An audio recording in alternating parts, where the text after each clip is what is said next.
ওরে বান্ধব শরণে ওই শরণের দাসে যোগ্য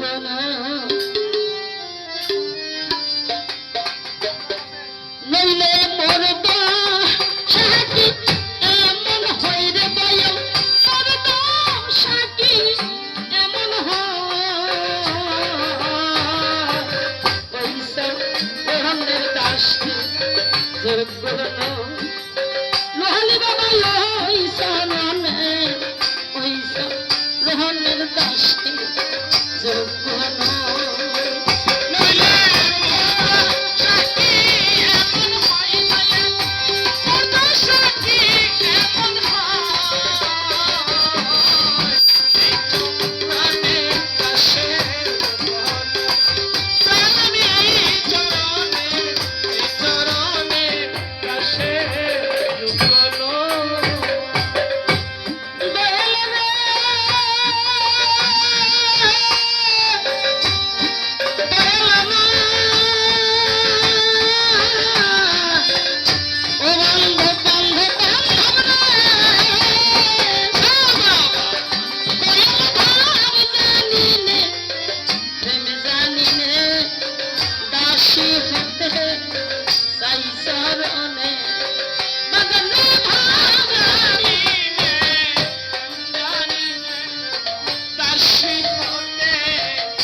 পাষাণী ছিল, দয়ালের চরণ ধুলায় মানবী হলো।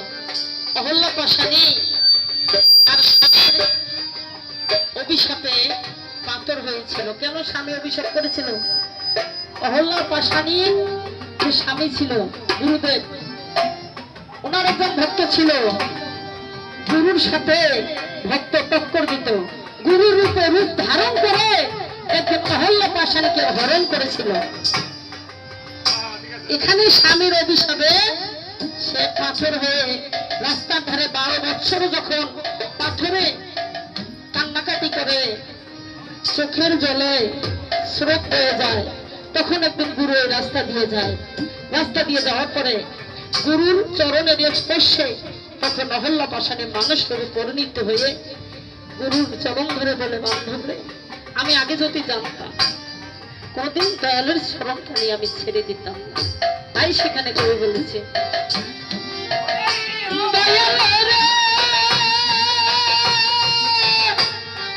আমার দীনবন্ধু ওপারের কান্দারি মুর্শিদ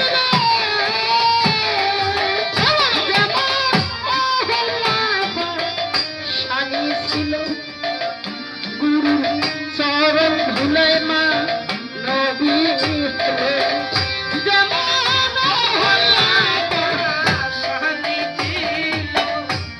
প্রভুর কি পাই মানব স্বামী ছিল, চরণ ধুলায় মা নবী হলো। কবির লালা পথে পড়ে রইল,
দাসের বেদনা